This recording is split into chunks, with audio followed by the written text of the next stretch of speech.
You ask Tiger to solve. This deals with linear equations with one unknown. The final result is y equals -3. Let's solve it step by step. Group all y terms on the left side of the equation.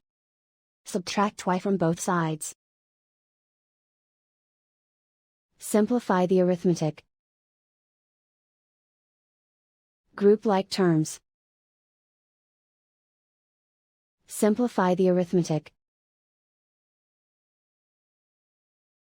Isolate the y. Divide both sides by 11. Simplify the fraction. Find the greatest common factor of the numerator and denominator. Factor out and cancel the greatest common factor. And so the final result is y equals -3.